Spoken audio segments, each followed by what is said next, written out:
vont, pour défendre leur propre liberté, mais aussi par des éléments qui touchent à leur propre théologie, surtout du côté des protestants, passer de l'autre côté et défendre, dès le XIXe siècle, la modernité. Il y a un thème tout à fait important ici, concernant les Juifs, que certains d'entre vous ont peut-être entendu, le mot franco-judaïsme. Bien sûr, à titre privé, j'ai mon judaïsme, mais c'est un judaïsme que je vis dans l'espace familial. Ailleurs, je suis d'abord un Français respectueux de la souveraineté de l'État et des lois de la République. Des protestants, des Juifs, qui vont être, ça n'est pas un hasard, visés, tout comme les francs-maçons, par une Église catholique qui estime qu'il y a là des populations qui font obstacle à l'hégémone catholique, à sa domination, et au-delà de la domination de l'Église, à une conception de la société qui renverrait précisément à cet ordre organique, hiérarchique, que l'Église a tout accompagné jusqu'à la Révolution française. Alors, comment les choses vont-elles évoluer dans les années 1960 ? Elles vont évoluer dans les années 1960-1970 sur le mode d'une rupture avec ce que je viens de dire. Les protestants et les juifs continuent sur leur lancée. Et ils estiment, ces juifs et ces protestants, qu'il faut accompagner la modernité. Là où le changement se manifeste, et de manière tout à fait significative, c'est du côté de l'Église catholique qui connaît alors, à travers l'expression aggiornamento, une véritable fracture dans sa conception du monde. Vous avez deux textes particulièrement importants lors du Concile Vatican II, Gaudium et Spes, et Dignitatis Humanae, qui appellent les chrétiens à se réconcilier avec le monde. C'est la fin du syllabus dont je vous parlais tout à l'heure. L'Église doit aimer la liberté, elle doit aimer le progrès, elle doit aimer la civilisation nouvelle. Et certains d'entre vous se souviennent peut-être que dans ces années-là, l'Église, en effet, manifeste vis-à-vis du monde qui vient une attitude d'ouverture qu'elle n'avait jusqu'alors jamais eue. Mémoire de Madame Veil. Elle évoque dans ses mémoires, au-delà de ce qu'elle a pu vivre dans sa jeunesse, elle évoque sa fonction ministérielle. Nous sommes en 1974, début 1975, et il s'agit de réfléchir à l'avortement. Et elle raconte « Je craignais l'Église catholique. Je me disais que là, l'Église était encore très puissante à cette époque-là, il y aurait des manifestations. » Et elle conclut son chapitre en disant « Mais c'est très curieux, il ne s'est rien passé. » Le cardinal Renard de Lyon est intervenu sans doute à un moment donné pour dire qu'il souhaitait que cette loi ne soit pas votée, mais rien de plus grave. Rien de plus grave. Cette idée précisément que l'Église acceptait pour la première fois de son histoire l'autonomie de la sphère politique par rapport à sa propre domination. Nous sommes en 1974-1975, 10 ans après les grands textes que je viens de dire. Et puis voici que les années 1980-90 arrivent. Les années 80-90 arrivent, et arrive de Pologne un pape qu'on voyait venir déjà depuis le début des années 70. Il était un personnage tout à fait important de l'Église, Karol Wojtyła. Karol Wojtyła, devenu Jean-Paul II, dont la première allocution comporte cette parole.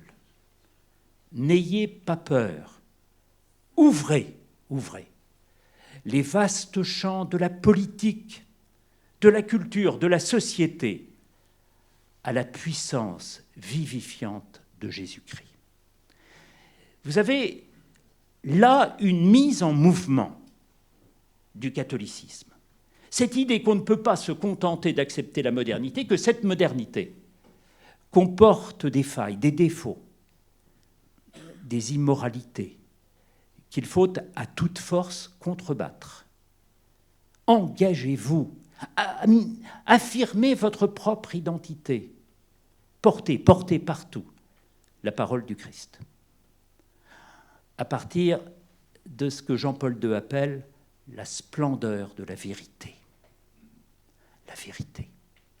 Vous voyez, cette idée précisément que ce monde qui est dans le mensonge, ce monde, mérite d'être renversé par un discours qui viendrait lui apporter, avec la vérité, le salut temporel et aussi le salut éternel. Ce sont des textes, là, de Jean-Paul II, qui insistent sur ces questions-là. Ce qui vaut du côté du catholicisme, et vous comprenez pourquoi on a dit que la manif pour tous, ça n'était rien d'autre qu'un effet de la génération Jean-Paul II.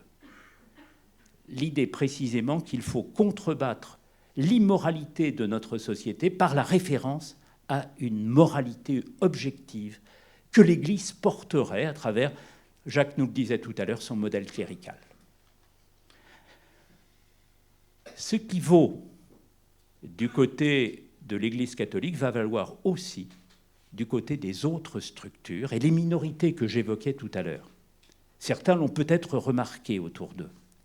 Ces minorités croyantes, ces minorités communautaires, les juifs, les protestants, malgré la résistance du protestantisme libéral, les musulmans plus encore à travers leur communauté religieuse, vont vouloir intervenir sur la scène publique, désormais, ce que j'appelais tout à l'heure la repolitisation des communautés religieuses.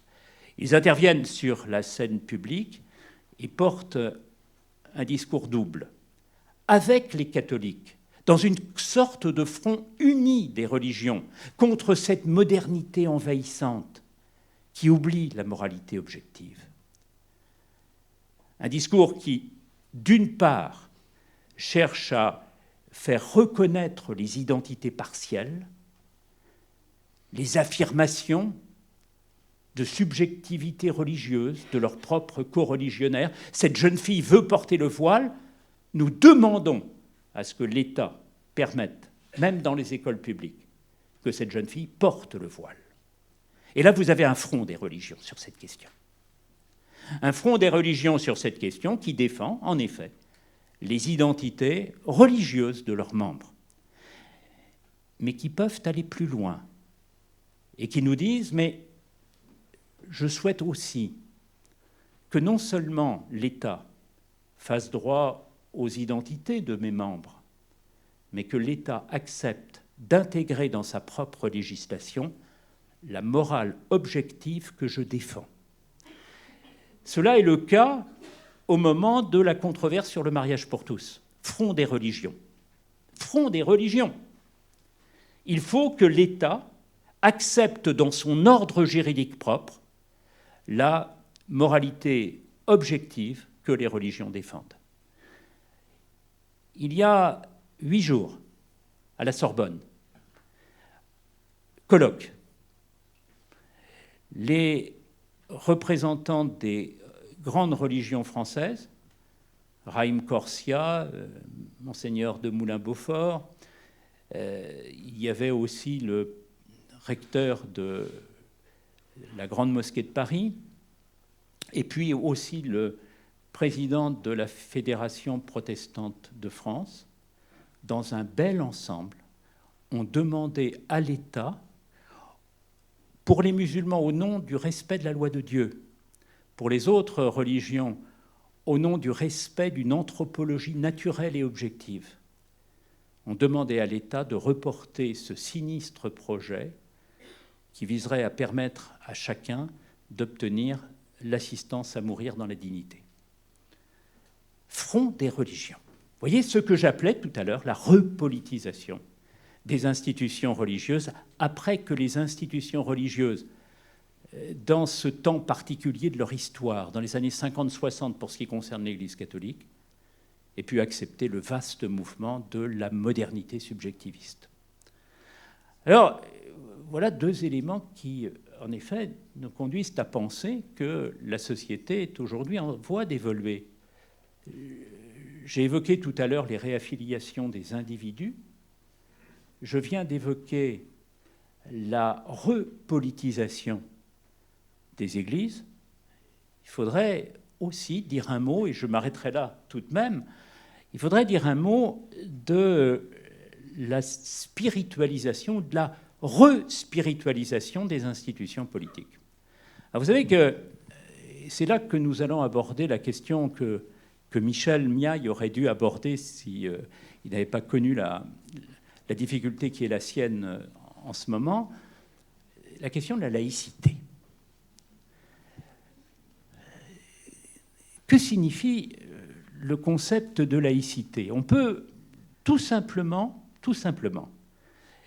les choses sont bien plus complexes, hein, vous allez vous en apercevoir très vite, on peut tout simplement le qualifier parce qu'un grand auteur américain, Mark Lilla, appelait la grande séparation. Cette idée précisément qu'il faut désintriquer les sphères. Comme le disait Victor Hugo dans un fameux discours de 1850, l'Église chez elle, l'État chez lui. Avec cette idée que l'État incarne la raison, il est porteur de l'universel. Un grand philosophe républicain, Charles Renouvier, disait « L'État a force d'âme, aussi bien que les églises, mais à un titre bien plus universel. » Vous voyez l'importance de l'État dans la pensée républicaine, ces acteurs qui vont faire la séparation de 1905. Et puis, parallèlement, une minimisation, une minoration du rôle de l'Église. L'Église était, sous l'Ancien Régime, l'épine dorsale de la civilisation. On lui demande simplement, désormais, de s'occuper des cultes, du culte. Et ça renvoie tout à fait à l'expression de Régis Debray tout à l'heure, l'Église doit être assignée dans ses cathédrales et ses églises sans vouloir porter sa propre parole dans l'espace public. C'est le grand modèle de la séparation qui va trouver une sorte d'illustration emblématique dans la loi de 1905 qui nous régit aujourd'hui. Une loi qui affirme la liberté absolue de conscience, mais qui parallèlement estime que l'État, la République, ne reconnaît, ne salarie, ne subventionne aucun culte. On sépare. Chacun chez soi sous la grande autorité de l'État. Que nous est-il arrivé depuis les années 1960-1970 ? Eh bien, cette grande séparation qui visait à placer l'État au-dessus de la société et l'Église dans une situation de simple auxiliaire cultuel, cette situation se trouve aujourd'hui remise en cause. Et ce qui caractérise la laïcité d'aujourd'hui, c'est au contraire l'intrication des sphères. Alors bien sûr, on défend tous, en France, la liberté de conscience, mais elle ne se vit plus juridiquement de la même manière. D'un côté, on s'aperçoit que l'État accorde de plus en plus de reconnaissance aux églises. Il faudrait avoir le temps ici, ce que je ne vais pas faire, de décrire le droit partie par partie. Et l'on verrait que l'Église subventionne les cultes. Il lui arrive même de les salarier. Il y a des phénomènes de reconnaissance. Pensez par exemple, la question va revenir sur le devant de la scène avec la loi sur l'euthanasie. Pensez à l'objection de conscience. Cette idée qu'au nom de son appartenance religieuse, au nom de sa croyance intime, un médecin peut refuser d'appliquer la loi commune. Alors, au nom de la liberté de conscience, je ne vous le cache pas, je trouve ça tout à fait normal. Mais vous sentez bien qu'il y a là l'idée que, dans le droit français, la loi commune peut être transgressée par des appartenances religieuses particulières. Tout cela nous ramène au grand discours d'Emmanuel Macron. Nous sommes en avril 2018. Il s'adresse à à tout un public de catholiques, mais pas seulement, les grands serviteurs de l'État. Et son discours va donner lieu, j'y étais, à une standing ovation. Ce discours, c'est le discours des Bernardins. en avril 2018. Il prend la parole et il s'adresse aux évêques en disant « Nous avons besoin de vous. Nous avons besoin de votre sagesse », référence aux lois bioéthiques. « Nous avons besoin de votre liberté », référence précisément à la nécessité de soumettre la modernité à un discours critique. « Nous avons besoin de votre liberté ». Et il termine en disant « Nous avons besoin de votre engagement », avec cette idée que l'État, aujourd'hui, n'arrive plus à assumer la totalité de ses charges et qu'il a besoin d'être soutenu par les institutions de la société civile et en particulier par les institutions ecclésiales. Voyez les évêques, aujourd'hui constamment en relation avec les préfets, pour ce qui concerne la gestion des populations des sans, les sans-papiers, les sans-logis, les sans-travail. Des coups de téléphone s'échangent constamment. On est en train de mener une enquête là-dessus, entre les préfets, les maires, les autorités ecclésiales, où les premiers préfets et maires demandent aux églises de trouver des bâtiments, de trouver des structures d'accueil pour accueillir ceux qui sont précisément dans le dénuement. Comme si l'Église était une absolue nécessité pour recréer du lien social. On pourrait s'arrêter là, mais ce qui caractérise aussi notre laïcité, ça n'est pas simplement ce processus de reconnaissance que je disais à l'instant. Il y a autre chose, il y a aussi, dans le même mouvement, un processus de surveillance. Il n'est pas vrai de dire que l'État, aujourd'hui, baisse les bras devant le religieux, en reconnaissant de plus en plus les singularités croyantes. Non. L'État, depuis 2004 au moins, fait tout pour les circonvenir. On parle de modèle procustéen pour montrer que l'État essaye d'attacher les églises dans son ordre à lui. 2004, loi d'interdiction des signes religieux à l'école publique. 2010, on en parlait tout à l'heure, loi visant à proscrire la dissimulation du visage dans l'espace public. Ce qu'on vise alors, vous vous en souvenez, c'est en effet le voile intégral. Mais pas seulement, et c'est ma distance avec ce que disait Éric, pas seulement pour des raisons de sécurité. Pour une raison très simple, aussi énoncée dans l'exposé des motifs de la loi. Parce que, même s'il y a des raisons de sécurité, ce foulard intégral remet en cause, retenez bien l'expression, les exigences minimales de la vie en société. L'État se fait, là, vous le voyez, le gardien de ce que doit être notre civilité partagée. Il faudra y revenir peut-être dans le débat. 2016, la loi travail de Mme El Khomri, qui permet aux chefs d'entreprise d'adopter des règlements visant à proscrire toute manifestation religieuse dans leur propre espace productif. Alors vous me direz, c'est normal. Sauf que ça n'est pas normal au regard du droit français. C'est une évolution tout à fait caractéristique. Et puis, je terminerai par la loi de 2021, mais j'ose à peine l'aborder parce qu'on y serait encore 2 heures plus tard. C'est une loi qui embrasse tous les domaines de gestion du religieux. La liberté des associations. On remet en cause, on l'a trop peu dit, la loi de 1905 sur la liberté des églises à s'auto-organiser.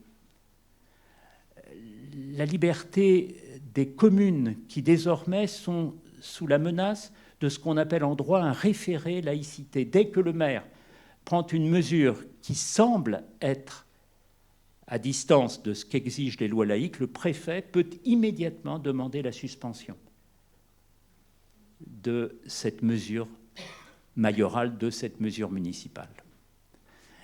Liberté des familles pour ce qui concerne l'éducation. Jules Ferry avait dit il y a 3 modalités d'éducation des enfants. l'école publique, l'école privée, l'école à domicile. Et il faudra, pour ces 3 éléments-là, simplement une déclaration à la mairie du lieu. Aujourd'hui, c'est imposé un régime d'autorisation. Pour que les parents puissent élever leurs enfants à leur gré, à domicile, il faudra désormais que les autorités rectorales donnent leur accord. Et vous voyez que je pourrais continuer de ce point de vue en vous disant que la laïcité se reconstruit aujourd'hui autour, me semble-t-il, de 2 principes clés. Il y a d'abord une volonté d'imposer l'idée de neutralité qui ne concernait jusqu'alors que les fonctionnaires dans l'exercice de leur mission. Faire taire le religieux incandescent, le religieux effervescent dans tous les espaces de la vie, pour ne conserver qu'un religieux libéral, qu'un religieux constitutionnel. Et puis le deuxième élément, c'est celui que je disais à propos de la loi de 2010. Ce qui pourrait limiter la liberté religieuse, c'est en principe l'ordre public. Mais l'ordre public, sous la Troisième République, il était défini de manière très matérielle, très objective. L'ordre public, c'était la sécurité, la tranquillité et la salubrité. Un groupe de jeunes qui vient faire de la musique à 3 heures du matin sous mes fenêtres, ce groupe de jeunes-là n'a pas le droit de faire cela. Il porte atteinte au principe, à l'impératif de tranquillité publique. Et on pouvait, de ce point de vue, en effet, interdire leurs manifestations. Les choses vont aujourd'hui beaucoup plus loin. Et ce qu'on entend de plus en plus par ordre public, c'est précisément cette valeur, ce n'est pas un hasard si on parle des valeurs de la République, cette valeur particulière, les exigences minimales de la vie en société. Si vous remettez par vos actes en question les exigences minimales de la vie en société, alors votre liberté, aujourd'hui, peut être réduite quand la laïcité d'hier permettait, au contraire, de la respecter. Voilà un certain nombre d'éléments que je voulais vous dire et qui traduit, je crois, deux choses importantes. Ce pourquoi j'ai parlé de recomposition au début de mon intervention. À la fois, le religieux revient, mais il ne revient pas dans les formes de l'Ancien Régime qu'on a décrit tout à l'heure. C'est un religieux plus confus, un religieux plus flou, que l'État cherche, à travers ses politiques publiques, à domestiquer, à discipliner, pour permettre, dans une situation d'incertitude, de reconstruire du lien, de reconstruire de la cohérence sociale. Voilà, je vous remercie.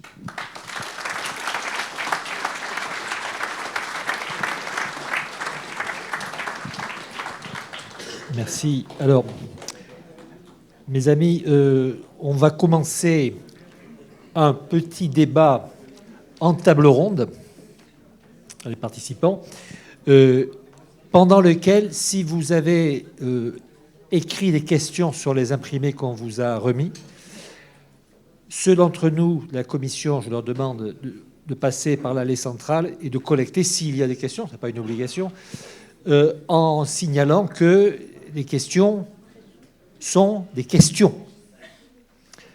pas des développements, pas une thèse nouvelle, mais un éclaircissement ou un ajout, et en évitant, s'il vous plaît, les redites.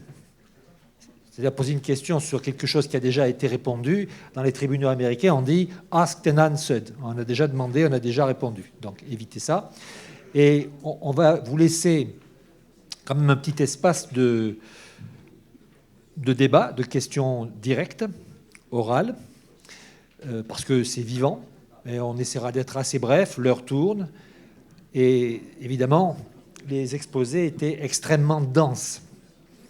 Alors, s'il vous plaît, est-ce que j'ai Alain, Sarah, Marco, si vous pouvez passer par les centrales, voir s'il y a des formulaires qui ont été remplis. Et pendant ce temps, avec le plus de discrétion possible, si vous bien, pendant ce temps, on va commencer, nous, cette petite table ronde.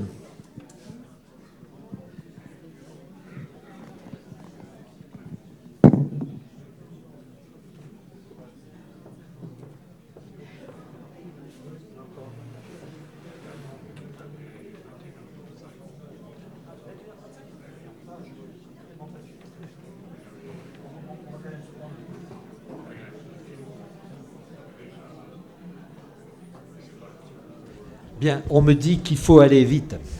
Bon. Alors, ok. Alors évidemment, c'est plus facile de commencer à poser des questions au dernier intervenant, puisque c'est juste... Bon. Tiens, je vous donne les questions analysées. Et de même, pour ce qui me concerne, je vais essayer d'être aussi le plus bref possible. Alors évidemment, ça sera une question à Philippe. Mais elle est très simple. Hein. C'est sur mon orientation première, qui était de linguiste.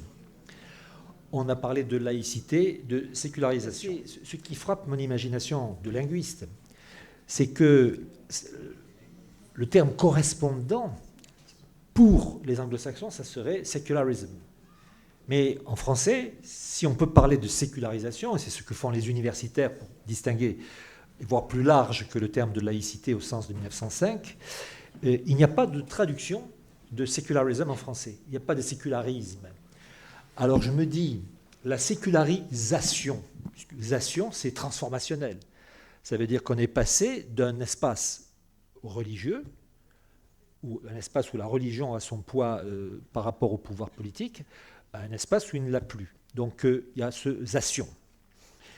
Et je ne connaissais pas, Philippe, le paradigme de contre-sécularisation que vous avez évoqué, mais j'avais imaginé vous poser la question, s'il y a sécularisation, il y a possible désécularisation. Je pensais à des exemples assez évidents, comme peut-être la Turquie, et dans une moindre mesure, la Tunisie. Alors, qu'est-ce qui, selon vous, fait cette différence linguistique entre une question de zation transformationnelle et sécularisme, par exemple? Il suffit d'appuyer sur le... Alors, merci Eric. C'est une question très, très difficile à laquelle je vais essayer de répondre, qui fait l'objet d'une véritable controverse entre chercheurs. L'idée, premièrement, c'est que, en gros, tout le monde est d'accord pour dire que dans les démocraties occidentales, il y a un système à peu près commun, marqué par deux éléments clés. Le premier élément, c'est la liberté de conscience, qu'on aille en Angleterre, en Allemagne, en Italie ou en Espagne. Cette liberté de conscience, elle est affirmée. Et puis le deuxième élément, c'est que l'État, vis-à-vis des options métaphysiques, doit affirmer une sorte de neutralité, en permettant, en somme, que le religieux ne vienne pas troubler la vie de ceux qui ne croient pas. On ne pourrait pas imaginer dans des pays comme l'Angleterre, comme l'Allemagne, comme l'Espagne, aujourd'hui par exemple, qu'au nom d'une norme religieuse, l'État veuille imposer un certain art de vivre. Donc, dans tous les pays démocratiques, on est en gros marqué par ce système-là. Cela dit, vous avez raison de dire, mais c'est très curieux parce que ce système-là, on ne le nomme pas dans tous les pays de la même manière. Alors moi, je serais tenté de dire, plutôt que de faire de la France une exceptionnalité, de dire que dans tous les pays catholiques, on utilise le mot laïcité. Et je voudrais vous donner, pour vous qui êtes linguiste, quelques traductions possibles. En Espagne, on va parler de la laicidad. Au Portugal, Brésil, on va parler de la laicidade. Du côté de la Roumanie, on va parler de la laicitate. Et du côté de l'Italie, on va parler de la laïcita. Au point même que le concept de laïcita est un concept qui est une catégorie juridique aujourd'hui dans les textes du Conseil d'État italien. Alors que dans tous les pays anglo-saxons, on parle en effet, comme le dit très justement Eric, de sécularisme, de sécularisation. Alors comment expliquer que du côté des catholiques, on ait pu choisir le concept de laïcidad ou le concept de laïcité, et du côté des protestants, pour dire les choses de manière très simple, plutôt le concept de sécularisation. Tout simplement parce que c'est là que la référence au catholicisme vaut la peine d'être notée. Du côté des pays catholiques, il a fallu se battre. Alors je le dis sans aucun anticléricalisme, hein, j'espère que vous avez bien compris ça. J'étais encore il y a 15 jours devant les évêques à faire une conférence à Lourdes. C'est vous dire que je ne peux pas être accusé tout de même d'être trop anticlérical. Mais il faut bien dire les choses comme elles sont. Je vous l'ai dit tout à l'heure. Le catholicisme, il y a encore des traits aujourd'hui, reste marqué par le modèle grégorien qu'évoquait tout à l'heure Jacques. Du coup, dans nos pays, nous avons dû avoir une double politique pour transformer nos sociétés dans le sens de la modernité. Il a fallu que l'État intervienne par le haut pour former un peuple qui échapperait précisément à la tutelle de l'Église. Le mot laïcité, peut-être certains d'entre vous l'ignorent parmi nous, vient du grec laos, le peuple, former un peuple. Et laos en grec renvoie à une conception morale. Vous voyez, il faut que nous formions un peuple uni. Éric disait tout à l'heure solidaire, en évoquant la charte de la franc-maçonnerie, solidaire, fraternel. Et tout cela vient du haut. Le concept pour qualifier ce modèle descendant, c'est le modèle de la laïcité, parce qu'en face, on a une Église qui ne renonce pas. Et puis de l'autre côté, la sécularisation. La sécularisation, c'est un mouvement qui part du bas. C'est la société qui elle-même s'éloigne de toutes les institutions religieuses, l'État ne faisant qu'enregistrer un mouvement social à la base. En d'autres termes, dans les pays anglo-saxons, les individus se sont détachés de la foi par un mouvement, par une énergie propre de la société. Ça n'a pas été possible chez nous parce que l'Église tenait de manière très ferme le peuple et qu'il a fallu qu'un État par le haut impose une politique autoritaire. Dans les pays anglo-saxons, les églises elles-mêmes sont devenues des églises modernes. Rappelez-vous ce que j'ai dit tout à l'heure du protestantisme libéral. Et du coup, c'est par une sorte de transformation de la société que s'est imposée dans ces pays-là la cité des esprits émancipés, la cité des esprits modernes. Voilà, je crois, comment on peut analyser la distinction entre laïcité et sécularisation. C'est un mouvement différent d'accès à la modernité. Merci. Philippe. Très intéressant, effectivement, et merci Philippe de le dire. Une anecdote que Michel Miaille dirait, là, s'il était là, et que je lui emprunte, effectivement, puisque c'est de lui que je l'ai entendu.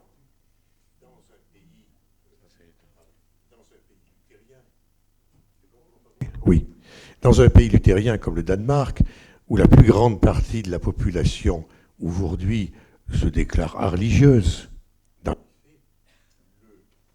roi du Danemark qui vient derrière pouvoir pour succéder effectivement à sa mère, a dû, comme tous ses devanciers, prêter serment qu'il ne croit pas à la transsubstantiation.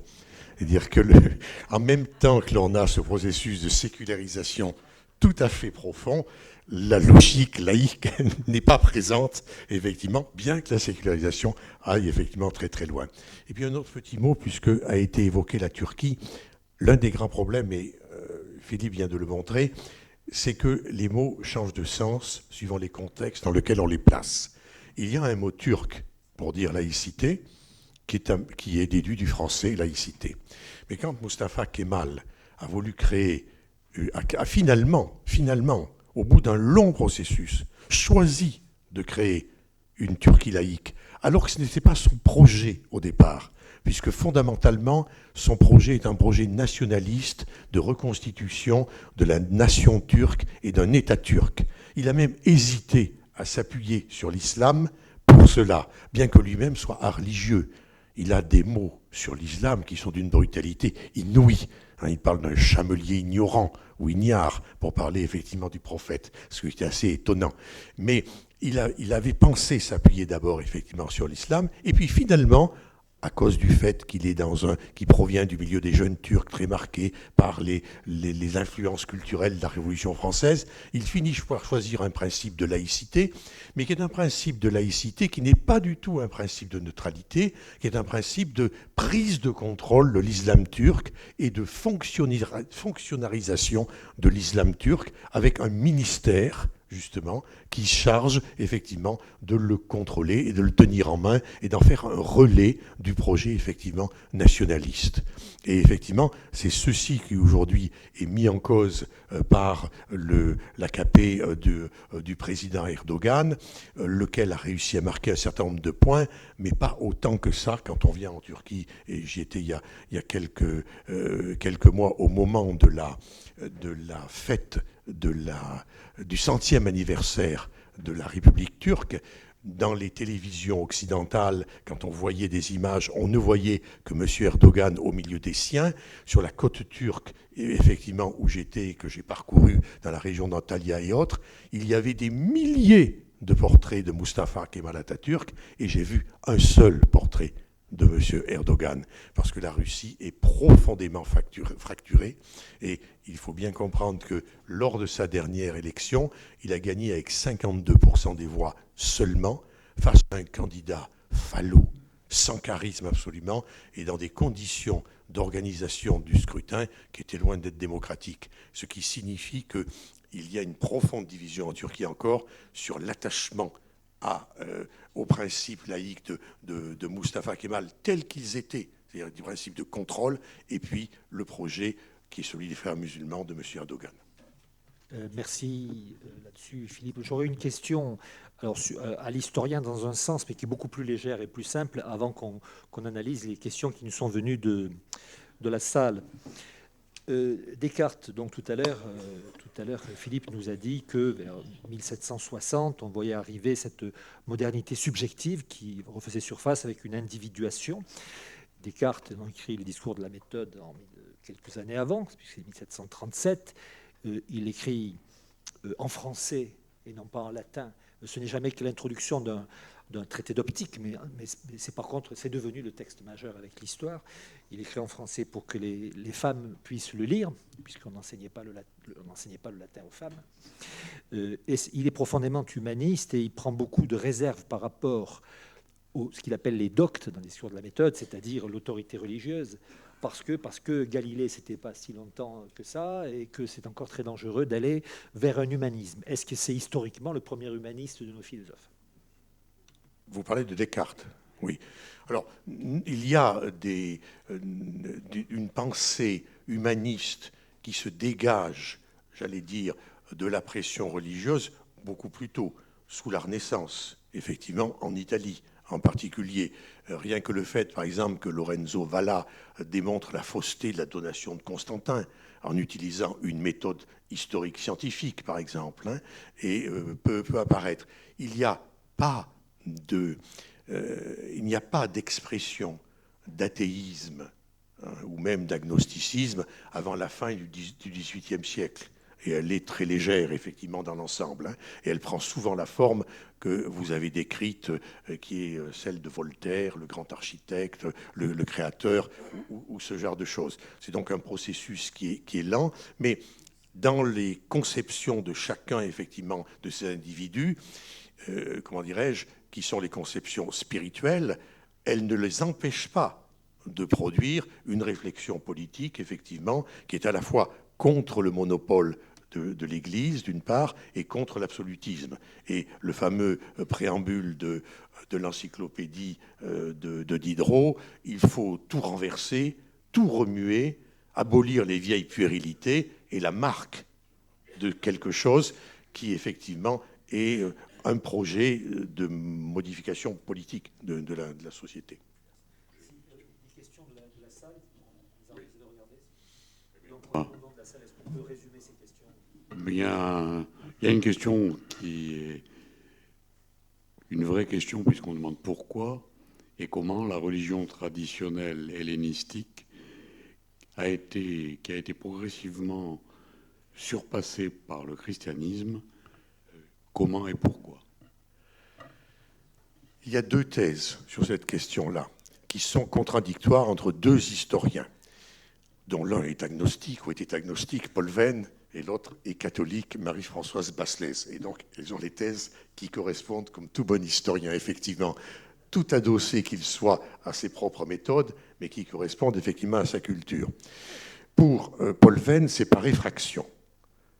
à partir du moment où Constantin choisit le christianisme, pour des raisons que nous ignorons complètement, et alors qu'il n'y a dans l'Empire romain que 5% de la population qui serait chrétienne en Occident, dans la partie occidentale de l'Empire, et 10 ou 12% dans la partie effectivement orientale, c'est le fait que le pouvoir soit devenu catholique qui va lui rallier tous ceux qui ont des carrières à faire, qui veulent être proches effectivement du manche, et tous ceux effectivement qui ne vont pas, comment dirais-je, supporter le fait que toute une législation va désormais contredire, persécuter, pas au sens des persécutions violentes du christianisme avant, mais persécuter quand même le paganisme. Le paganisme a bien connu une persécution de la part de l'Empire chrétien, mais c'est une persécution juridique pour l'essentiel, fiscale, et puis des outrages prononcés effectivement par les empereurs. Tout ceci l'aurait délégitimé. C'est la thèse de Paul Venn. Comment notre monde est devenu chrétien.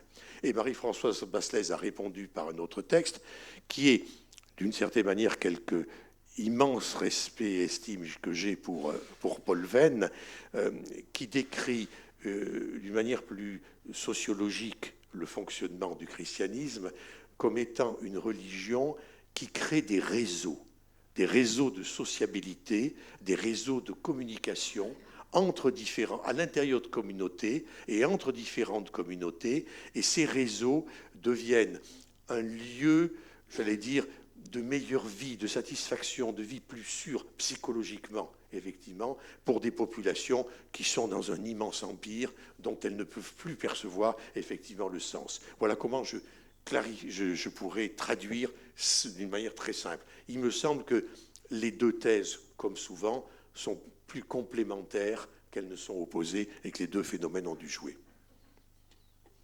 Maintenant, une question d'actualité à Philippe Portier.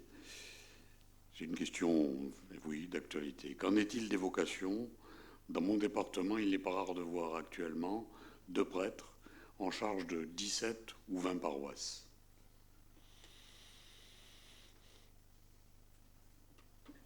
Une succession de chiffres, si vous voulez, pour vous dire l'ampleur de la catastrophe culturelle que vit l'Église et que l'Église catholique ressent comme telle. 1780, 9 ans avant la Révolution, chaque année, enfin en 1780, 2500 prêtres ordonnés, 2500 prêtres ordonnés, dans une France qui compte alors 28 millions d'habitants.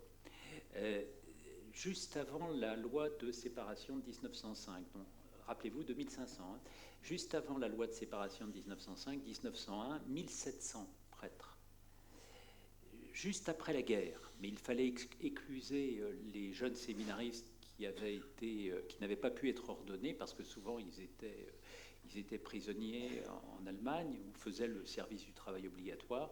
En 1947, c'est une année faste, extrêmement faste pour l'Église, mais ce chiffre, nous ne le reverrons plus jamais, 1500 ordinations. Donc, vous voyez, 2500, 1700, 1500.